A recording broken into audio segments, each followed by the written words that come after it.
Hi, my name is Elle Billing. I am a chronically ill queer femme, and I'm tired. I'm here this episode and every episode to dig at the roots of our collective fatigue, explore ways to direct our care in compassionate and sustainable ways, and to harness creative expression to heal ourselves and to heal our world. Welcome to Hoorf, Radical Care in a Late Capitalist Hexscape.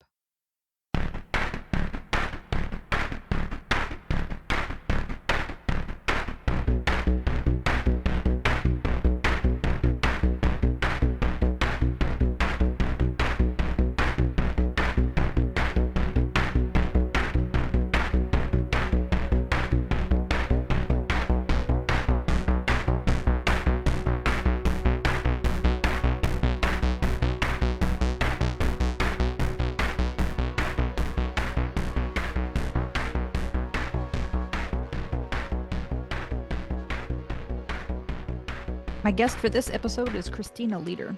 Kristina Leader is a progressive woman raising her youngest children in small town Idaho and maintaining connection with her adult child out of state. As a family, they work together to navigate grief, neurodivergence, queer identity, and, well, gestures vaguely at American politics, all while building community, connecting with loved ones, and finding joy in day to day life. Kristina spends her days working as a substitute teacher at the same school where she met Elle 16 years ago, reading all the books, watching all the Star Trek, playing most of the D&D, dabbling in various artistic endeavors, sending her eldest child all the memes, and chauffeuring her younger kid to all the things. I am happy to have Kristina on the podcast today. Welcome to Hoorf. Hi. Hello. Welcome to Hoorf. Hi, I'm so excited to see you. I'm excited to see you too. And I am just having the hardest time with this stopwatch and the timer and trying to figure out how to use the easiest software in the world. This is Mhm. the last time I schedule my nap right before we record. Yeah. I'm glad we're friends and I don't have to impress you. No, no, Hi, we welcome to Hoorf.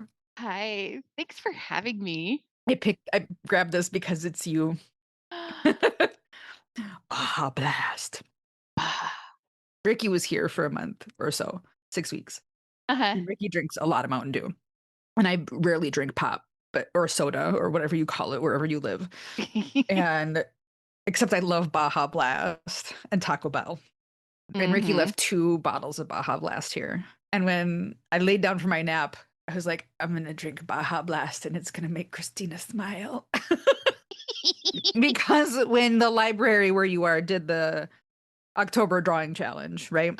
Right. You drew the Baja Blast, and I was like, yes. Mhm. Yeah. I don't remember what the prompt was. Blast.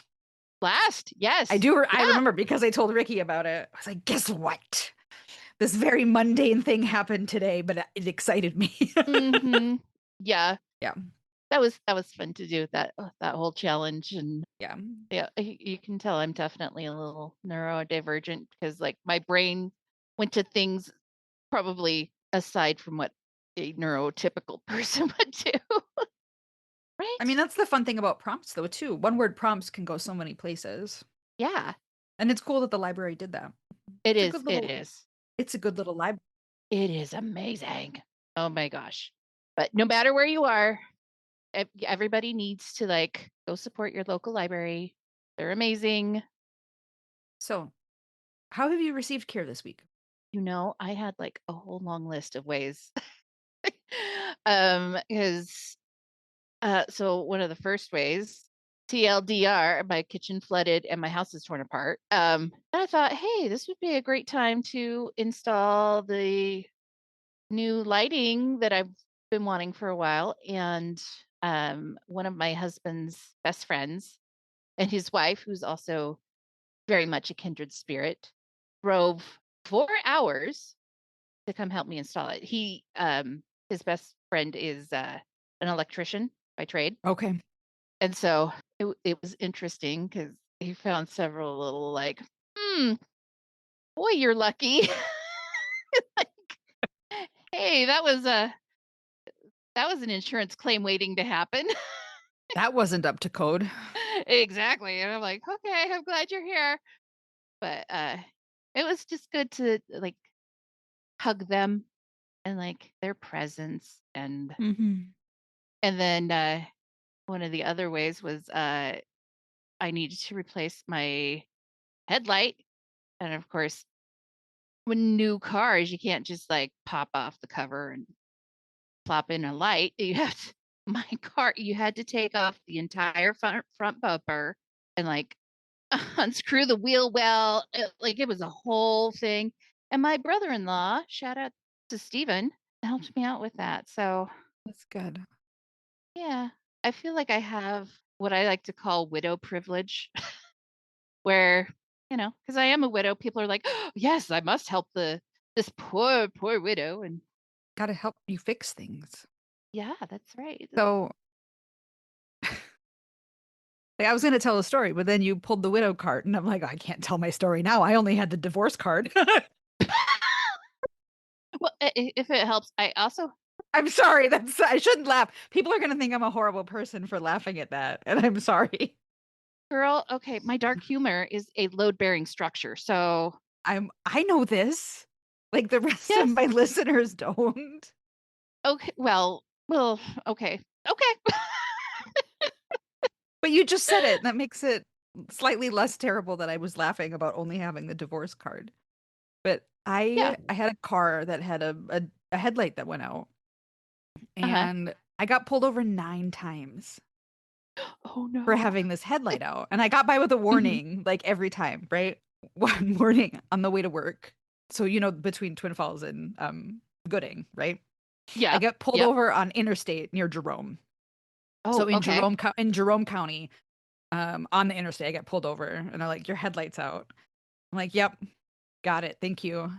My passenger was still holding my ID and registration. And we get into Gooding County. And I got pulled over a second time the same morning. Oh. And so by the time the officer is at my window, I'm laughing. He's like, ma'am? And I was like, I just got pulled over. He's like, excuse me? I'm like, I was in Jerome County. And if this is about the headlight, like, I know, because we just got pulled over in Jerome County. He's like, can I see your license and registration, please? So I just hand it to him. He goes back to his car. He comes up. He goes, you really did just get pulled over in Jerome County. I'm like, Oh, that's I been know. I kind of had a similar experience with this car. I got pulled over one night, like, and I didn't even know my headlight was out. And license, registration. Okay, you're all good. I'll let you off with a warning. I'm like, okay, cool. And I'm like, okay, I need to get a lamp and get that figured out. And then the next day, I had a bunch of stuff going on with the kids. Going home that evening, I get pulled over by the same officer. And he comes to my car and he's like, oh, it's you. He's like, yeah, you're good.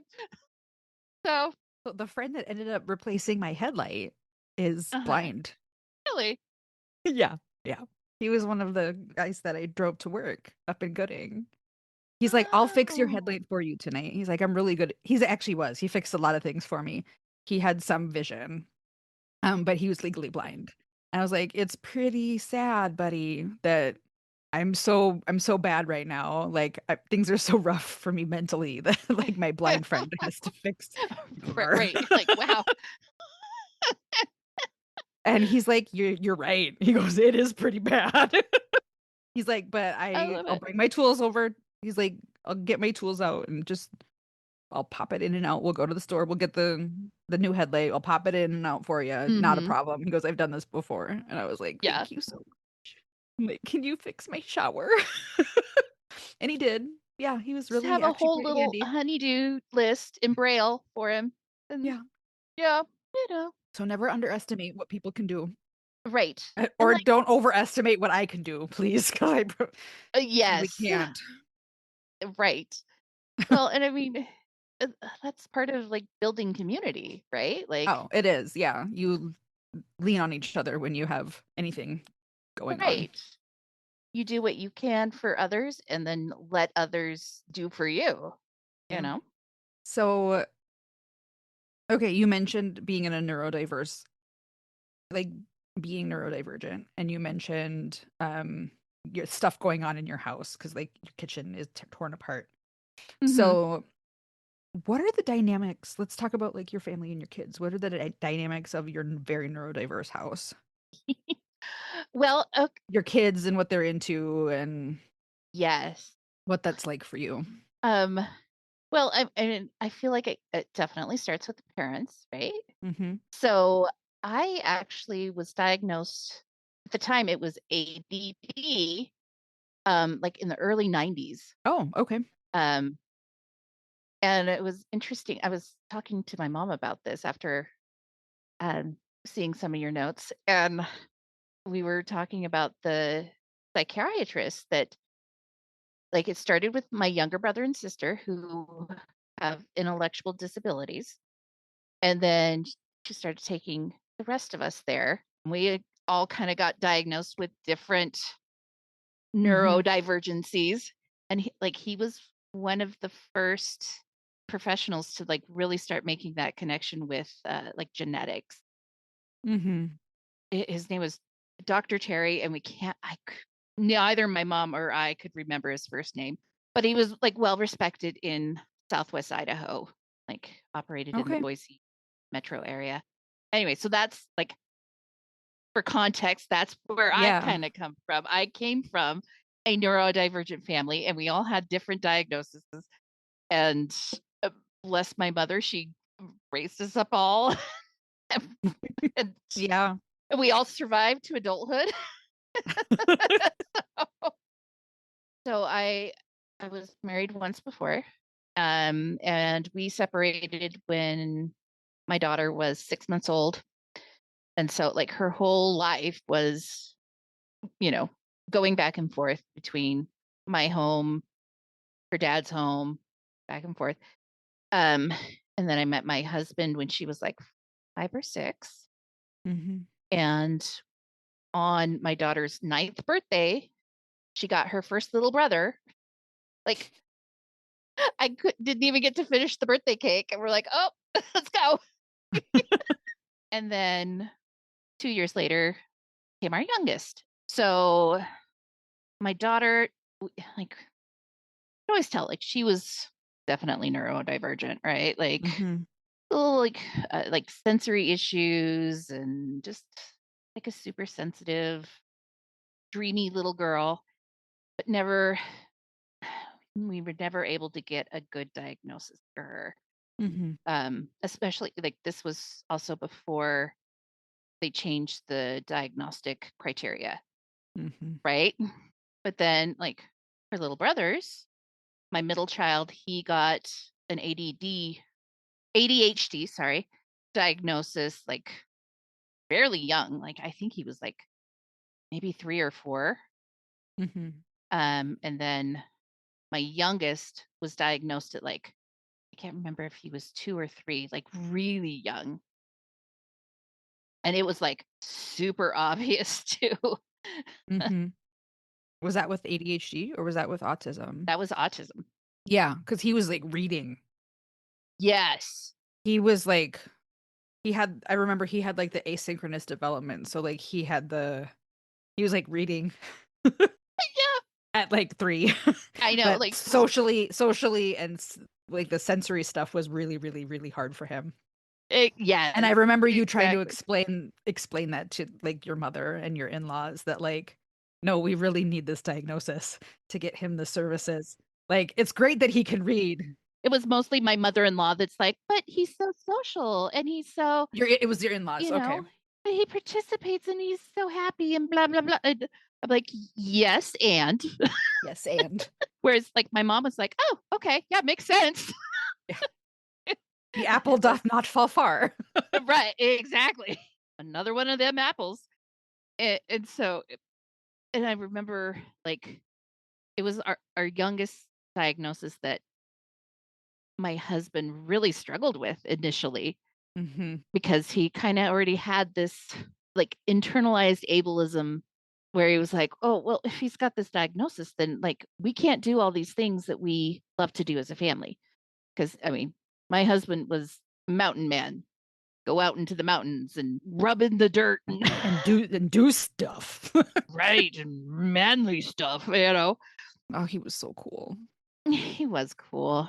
And so it kind of took time for him to realize that like this diagnosis is not does not define our family. It doesn't define. It's not the end of the world. Yeah, exactly.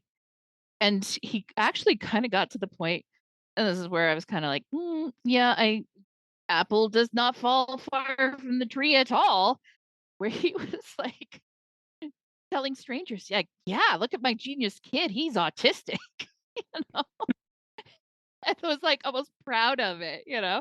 Because I mean, Yeah. why wouldn't we want to be proud of our kids? Because they like all three of them, not to toot my own horn, are all pretty amazing people. Yeah, I mean, parents being proud of their kids is like a thing. Yeah. Right, I exactly. mean, whether they have neurodiverse diagnoses or not, like be proud of your kids. Right, yeah, exactly. Yeah. But like, I mean, I yes, I am super biased about my kids, but like they are pretty extraordinary people. Like Yeah. anyway, so that's kind of the dynamic of our family is, you know, we're a blended family. We're all neurodivergent, Mhm. you know, all just trying to navigate the changes in life. And you're all really creative. So that is something that Yes. when I was still in Idaho, I loved being around you and I liked spending time with your family, which didn't happen super often because we were both so busy. Super busy. Yeah. But I like being around your family because you're all really creative and I like hearing what you're up to. So like what kinds of hobbies and things are you and your kids into? And like what things did they get from you and Chris? Like what kind of hobbies Yes. like did they learn from you and which ones did they come up like did they bring into your family that you were like, "Oh, now I have this new thing I need to learn about for my kid." So with my eldest, with my daughter, she started doing D&D, right? And when, you know, COVID hit, like in-person games were just not happening. And so she, you know, got online and started playing with people from all over online, which reflecting on that, I'm like, was she quite ready for that? She was like 17, 18 at the time. So it was probably a little, but she met some really great people that way. And Mhm. that's actually how she met her current partner is playing D&D together. And it started out just as like they're in the same party and they're just having fun. But she's again also very creative. Also, when COVID hit, she got involved with the Future Perfect project. I don't think I've heard of that.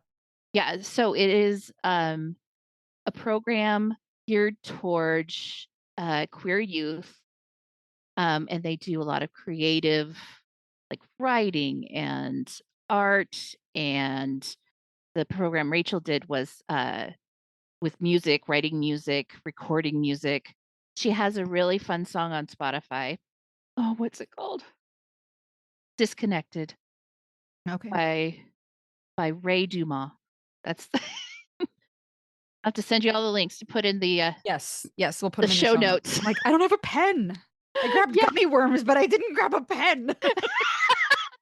the essentials, right? Yeah. I was hardcore sensory seeking. I got the Mountain Dew, I got the sour gummy worms. Forgot a pen. We roll with it. Um, but yeah, when she started like recording music, writing songs, I was like, "Oh, this is okay, this is cool." And so she like was able to explore that and explore like her identity and things like that. Finding like-minded people, Mhm. friends from across the country, and like all because of COVID. Yay. I Mhm. mean, that's when I really dug into painting. Like, Yeah. it went from being, like, a hobby that I did, like, Once in a while. some weekends to being like, "This is a thing I'm gonna do every day." Mhm. I was home all the Yeah. time, Right. Yeah. and I needed to cope. So, I mean, like, I think a lot of us found different parts of ourselves during lockdown. Yeah. Yeah. I think that was an interesting time for everybody. I was homeschooling my kids at the time, which it's one of those, yay, yay! I learned how to do this thing, and I didn't enjoy it. You and everybody else.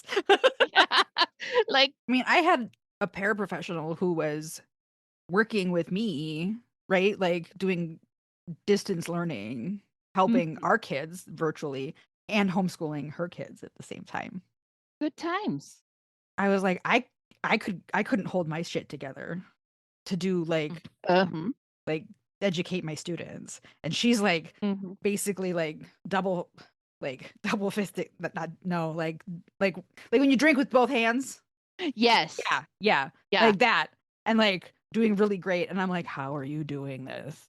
She's like, mhm. "Well, I'm a parent of, like, how many kids? I've always had to, like" I'm like, "I've been teaching for 13 years, and I'm not equipped for this Right. level of Mhm. multitasking." Well, and even, like, some parents, like, that wasn't working and they weren't doing great. But Yeah. I mean, and maybe there were other areas in her life that weren't going great, but, like, she was amazing as a parent. mhm. I was like, "Thank you.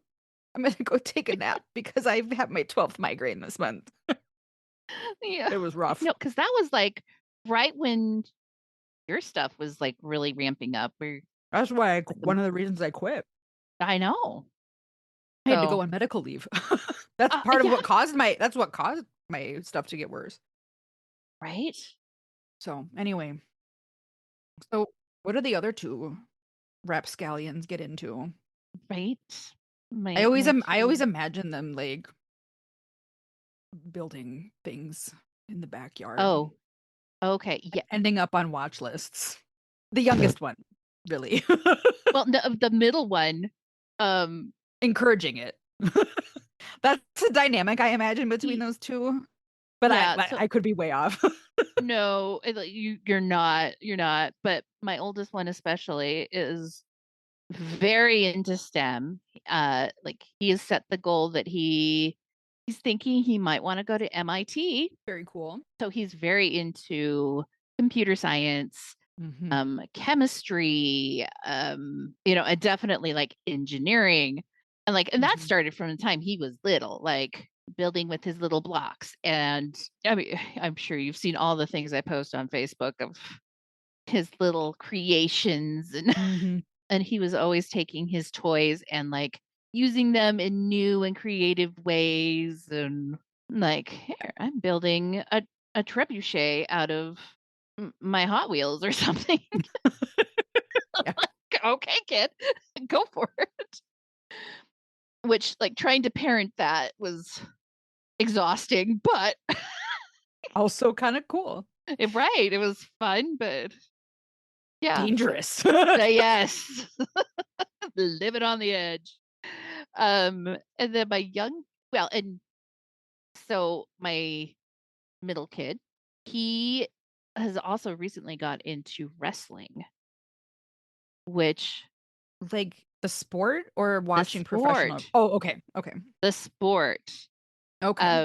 and that was like I had no experience with that, but Chris had. Like, he had wrestled all through high school and had Cool. kinda talked about it, and, like, he got into it, like, almost immediately after Chris passed, and Mm, so it was kind of an interesting way that he, I think, feel connected to his dad, mhm, that doing this thing that dad did and dad was really great at, and kinda setting these goals for himself, and but, like, watching the way he approaches wrestling is almost like the way he approaches, you know, coding and engineering. He, like, mm, analyzes what he did, where he could improve. I mean, it's been really cool to see, like, the way his mind works. that is Like, cool. yeah, it's really cool, but he's doing great and he loves it? So, That's good. but yeah, I'm definitely not one of those wrestling moms that's like, "Here, you need to do this move." Like, I see some of them on the sidelines, like, coaching their kids, and I'm like, I don't know. I don't know." I just hope everyone has fun. Yay! Nobody gets injured. Yeah. So, and then my youngest, well, like we said, he was like reading from a very young age. One of my husband's favorite stories to tell was when my youngest was like 18 months old, 2 years old, somewhere in there. I come into the kitchen and like all of our little alphabet magnets are like all lined up on the refrigerator in alphabetical order. And I was like, "Oh, that's cute, honey. You did that for the kids?" And he's like, I didn't do that. That was not me." And of course, it's Wow. like at knee level. So it was definitely our little toddler who lined all his little alphabet up because we watched a lot of Sesame Street. Yeah. Yeah. And anyway, but yeah, and he loved reading and stories and he like and that is kind of his niche. Another shout out, like if you need a haiku for any reason, like hit me up. That's what I saw that on Facebook that he's writing custom haikus now. Yes. Yeah, he's trying to earn some extra pocket money. Yeah. Yeah. I want an Oliver haiku. Like, yes, please. Yes, yes. But well, and my mom, grandma, has commissioned a haiku for every one of her grandkids for Christmas. So he's That's already got like, awesome. yeah, but that's That's a like great idea. 20 haikus That's a lot of haiku. before Christmas. So Very he's cool. got some work ahead of you. He does. Good for him. So we'll get you on the waiting list, okay? Okay, that's fine. I'm gonna need that much time to come up with the scratch to pay him. But that's kind of he's just this incredibly creative writer. Hmm. He loves the story portion of D&D. Hmm. It's sometimes kind of like the battle and the chance that he struggles with a little bit. Like, "Oh, I rolled a nat 1. Ugh, darn it." And so, we're still kinda working on that kinda stuff, but he's come up with some of the most incredible characters, and it's just really fun to watch, but he's also he started golfing. Okay. He is actually getting coached by, you probably left before this teacher started, but, one of the teachers at ISDB, Okay. who actually did his student teaching in Oliver's preschool class. Oh, cool. Very cool, yeah, and he also did some student teaching in Joe's class. And so, Oh, funny. like, I subbed in his classroom and he's like, "Hey, aren't you Joe and Oliver's mom?" And I'm like, "What?" And this was like 3 or 4 years after he had done all of that. And he's Okay. like, "Yeah, your kids, like, made an impact." And I'm like, "Oh, okay, Thank you. thanks, I guess." Yeah. But again, when you have a little 4-year-old that's using a big vocabulary and reading you whole stories, I'm sure you don't forget that. Yeah. People notice. Yeah. Yeah, he's my youngest is a little bit of a local celebrity. They're like people I don't know who are like, "Hey, Oliver." Yeah, that's like it. So, what about you? Like, what are your creative and extra fun activities? They are varied. I definitely have the ADHD, like Multi-passionate. start a hobby and then move on to another one. But like from a young age, like I remember being like, I don't know, 6. I've been making paper dolls and drawing. I remember like when I was really little, I got a little Poochie. Do you remember? I mean, she's like this little pink dog. There was a cartoon. You're a little bit older than me though, so Yeah, at the time like I she was pretty niche. Like yeah. anyway, and I fell in love with that art form and was making my own paper dolls. And I would cut, like, pictures out of magazines and make paper dolls with that, like, That's really cool. um yeah, I got, my dad used to call me the, fastest scissors in the West, 'cause I would just sit there in my bedroom cutting up magazines. When we were little, we got our scissors taken away after my sister cut her own hair. Mm, So we didn't yeah. have those skills. Scissors were for sewing projects and we were supervised. Yes. Well, I think I had, like, a brief pause in my scissor privileges when I cut up a $20 bill, like, very like, all the little design I cut out, Yeah, the that's yeah, all the stuff. that's precision work. Uh-huh. Yeah, like but my mom, like, gathered it all up and took it into the bank, and they all laughed because "Oh, this cute little girl just is making paper dolls with the founding Money. fathers." Right? Wait, but if you had made it into a corset, that would be like a foundation garment, right? Stop. Pun, pun, pun, pun, pun. Okay, sorry. No, now I actually wanna do that. Like, what kind of statement would that make? Okay. Anyway, Anyway, moving on. And also, like, we grew up watching, like, the original series of Star Trek. Like, that was yeah. so formative. And My that was mom is like an original series fan, and I yes. I'm grew up watching Next Generation. Yeah. 'Cause, like, that it was on. Like, that was when I was a kid. It was on. So that's what I grew up watching. And well, and see, like, because 'cause I'm just a little bit older than you, I Yep. remember when that premiered and how, like, exciting that was for us and watched the Mhm. whole series through. And then when Deep Space Nine came on, like, how exciting that was.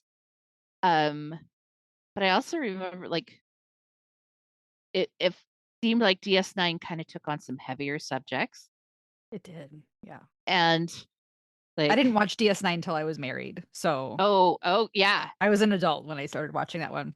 See, I was watching that in, like, junior high and high school, Okay. and, I remember, like, some things, like, kinda made my mom uncomfortable, because she's like, "Whoa, there's a woman kissing a woman? Oh, no." Like, Yeah, I can see how that would be.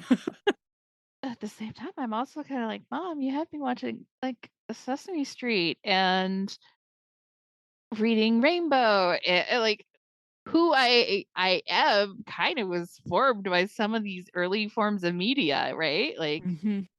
it was always woke, you know? Yeah, I mean, the original series and Next Generation weren't, like, conservative shows Right. for their Yeah. time. Anyway, so, like, I just have always been a lifelong fan of Star Trek, like, OG Trekkie. When I first started venturing onto the internet, I find the fan fiction. At one Nice. point, I was, part of a, role-playing game online that was Star Trek, and That's cool. That's fun. I like that it kinda it stuff. was it was really fun. It was really, really fun. But, yeah, so big time nerd. Love the new Trek, like, especially Strange New Worlds. I am so far behind. Oh, Living with my parents, they have, like, their shows, and so yes. and I work in the evenings and then, like, out of the house, and so, when we do spend time together, we're usually, watching TV. I'm usually watching what they wanna watch, which is fine. I don't mind. Mhm. And then NCIS. it's a lot of NCIS. We watch a lot of procedurals. And I have a Mhm. couple, like, that are my favorites, and then I don't worry about the rest of them so much, and, like, before I moved home, I had been watching, Picard and Discovery, um, Yes. but that was I had a Paramount subscription, is that the right one? Yeah, that's what Yeah, it's on right I now. let that lapse when I moved home because I don't make as much money or like any. Right, you know. Um, and so like I'm way behind on all of the new treks, like Yeah. 4+ years behind. Right. But I love that they exist. Right. Like it's still there. I'll catch up on them at some point. Yeah, someday. Well, and it's waiting for you, right? Like it gets to Mhm. be all new for you. Yep. And my mom finds the episodes of the original series on Dish whenever they're on. So I get to watch the old ones too. Hmm. Yeah, we're big fans of those too. So, and I know you, when you were working at the school at the same time I was, because we worked together for like a couple years, and then you left to raise your babies, and then I left, and then you went back to work there. Like you did some really cool cosplay, but like, is that a thing you just like costumes, or like was that just for Halloween, or is that a thing that you've done for a long time, or Yes, and yes, and like I love Halloween and I love dressing up and like creating, you know, costumes hmm and and every time we go to a con, which we've not been to a lot, but we try to go to a few every once in a while. hmm We always try to come up with fun cosplays. So Magic Valley now has a pretty decent Comic-Con. Okay, Yeah, they held it at the fairgrounds and it was humongous. that's so And cool. they actually had like pretty good celebrities. Like, Nice. yeah, Mara Wilson and I don't remember the rest right now, but like it Cool. was really cool, really cool. And so the kids and we all wanted to dress up. So my youngest dressed up like he wanted to be a ranger, like fantasy ranger with elf ears and everything. It was it's super cute. Well, oh, I should say super cool. They're 11 years old now, so I should, you know. Yeah. And then my 14-year-old wanted to be Heinz Doofenshmirtz from Phineas and Ferb. Oh, I'm not as familiar with that, but That one's a really fun one. It is. I bet your nibblings probably might be familiar with that, but they might be. Yeah. yeah, it's hilarious. It's this mad scientist that Oh, okay. I didn't yeah, know his name, but like I've seen Harry the pictures. platypus. Yep. Yes, yeah. Anyway, so and he was like doing the voice all day. It was pretty hilarious. And then I was Bobby from K-pop Demon Hunters. Nice. Yeah, it was fun. That is fun. So, but yeah, we've done all kinds of cosplays and costumes and yeah, but like that year that You did the steampunk Mad Hatter. yes, all because I we went to Disneyland the summer before and I got the Mad Hatter hat because I mean, Yeah, I mean the whole I had costume was to. amazing. Yeah. Yeah, and I'm so proud of that thing. I still have bits and pieces of it, and I think, "Oh, maybe I should put that together again." And you had like the tape measure, like you had like a tool belt, like with all of the stuff Yeah. on. And I was Oh, like, yeah. "Oh, you're the Mad." I was like, "Oh, the Mad Hatter." Yeah. And you were so Yeah. excited because other people didn't get it. I know. I'm And I like, was like, "Oh no, "What are I you?" was like right there." Yeah. Yeah. I'm like, "Come on." And it was like the Johnny Depp version of the Mad Hatter. I feel like But that's like cooler than that because it was you and not Johnny oh, Depp, who we now know is not that great. yeah, highly problematic Very, very. and not a smoking hot redhead. Hey, yeah, in my Hot Widow era. Ugh. I mean, you were not then, but you were still smoking Yeah, hot. but right. But right now, yeah. Right Yep. now I am. Yeah. I've always been I mean, hot, you look but very cozy I too. am I'm on my pretty princess bed, like, Yeah. all propped up by pillows. Yep. So you're also in your cozy widow era, hot and cozy. Yes, Like great way to be in mid-November. definitely sweater weather. Yep. Mhm. But, yeah, I have so many other interests and hobbies, like, I sew a little. I just started hmm getting into resin to make dice for my players. Oh, fun. Yeah, because I'm also a dungeon mom. That sounds worse than it Um, is. yeah, for I'm Dungeons and Dragons, not the other Dungeons kind of. Yeah. exactly, yes, the Dungeons and Dragons. At least you said Dungeon Mom and not I'm Dungeon Mommy. yeah, yes, there's a very different, very, very different. Yes. So I'm the advisor for our library's Dungeons and Dragons Club, which is currently made up of a group of middle schoolers. And it is, we've been doing it 4 or 5 years now. We started up in late 2020, like November, December of 2020, because my middle child was like, "I think I wanna play D&D," and I'm like, "Okay, we need to get a group together." Yeah. And I talked to the librarian. I'm like, "Hey, did you or would you guys be interested in starting up a group?"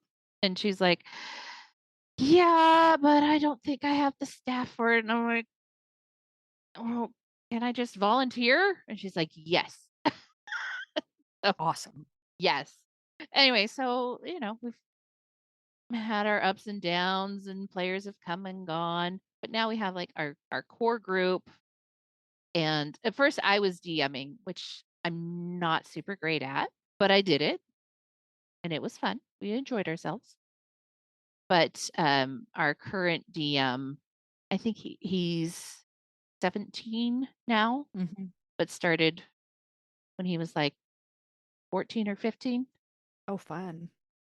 And every campaign he's done has been like in the same world. And so it's like right now we are in like the Bronze Age, and now we're, and then we did like a futuristic and then a modern age, and we're and it's Mhm. all in the same world, and it's really incredible, and it's fun to see how all of these kids like kind of explore themselves through their characters, Mhm. you know, and kind of develop their own creative process Yeah, that's really cool. through this game. And then we definitely we had a player who she was like, "Yeah, my mom thinks I'm autistic," and everybody was like, "Yeah, that's kind of a prerequisite for this game." It was fun to see, like, everybody's like, yeah, duh." Peer-reviewed autism. Mhm, It's a thing. it is, exactly. And so and even, like, kind of exploring queerness to a certain extent. I mean, we live in a very conservative area, so it's hard for kids that live here to kind of explore that to Yeah, yes. I've Yeah. had some of those students. Mhm. I mean, not the ones in your group, but, like, kids Yeah, like them. mhm. Yeah, well, this is the funniest story, you're gonna love this. Okay, so we I was actually DMing this campaign, and one character was I forget what species their character was, but it was something small and cute, but they were actually secretly a were-dragon, right? Mhm. Okay, and so one of my NPCs, he was like this himbo captain of the guard, and they become really good friends, and he finds out that this character's a were-dragon, and like, it's June, so I kinda lean into, "Oh, that's okay, I'm a safe space. You come out when you're ready." And everybody's like, "Ha, ha, ha, like, it's pride." Like, and then, everybody's kinda joking for like, "Yeah, if you're you're queer, you roll with advantage." Like, just so, like, that was a safe space, like, that Yeah. we had kinda cultivated Uh-huh. that safe space for everybody that, you know it's no big deal. We love you. Like, Yeah, and we don't get to say that outside of the oh, library at D&D. right. Like it, there's like a few safe people, but not every space is safe. Mhm. And so, especially where we live, like it, I've felt like it's really important, at least for me personally. to try and be like that safe person, especially for kids, right? Yep. Like Yep. Nope. I totally get them. that you are safe with me. I will do what I can to protect you. And that you are okay. That you're worthy. Yeah. I think that's a good segue into our last question, which is what is one true thing that you have learned from, I guess, all of we've covered so many topics. I know. From, I guess, being geek neurodivergent parent. I think like above all, it's how important it is to have connection. Like whether that is connecting with your family, with your kids, with your partner, being connected in your community. It's like even though it's Idaho, like being able to connect with other people in my community, regardless of where they are with religion, with politics, etc. Like being able to find some way to connect there. Right? Like we both needed someone to help us replace a headlight. Exactly. Right. We need people.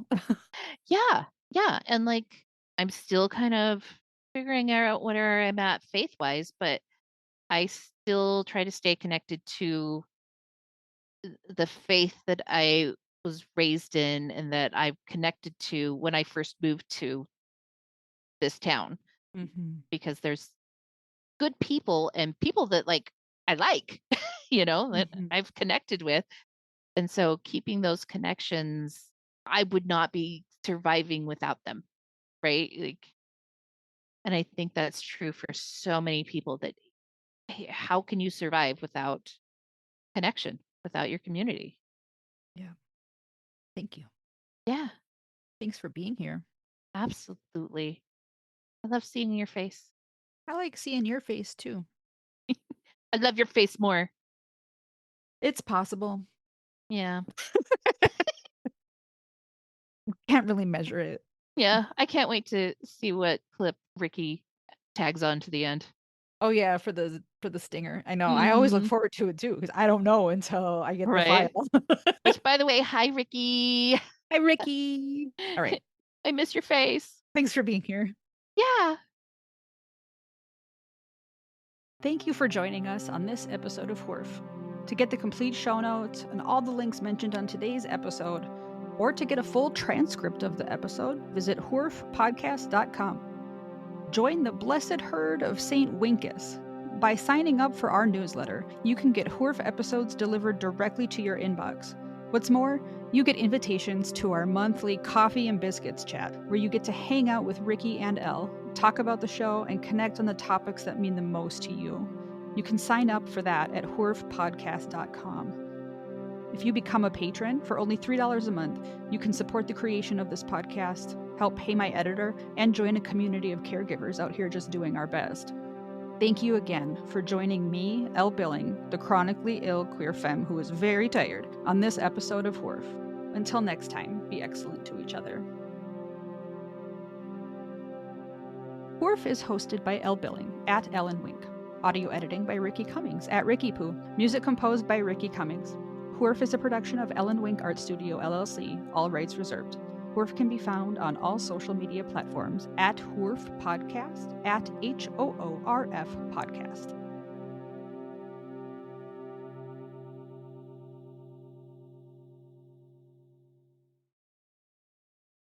My dad used to call me the fastest scissors in the West.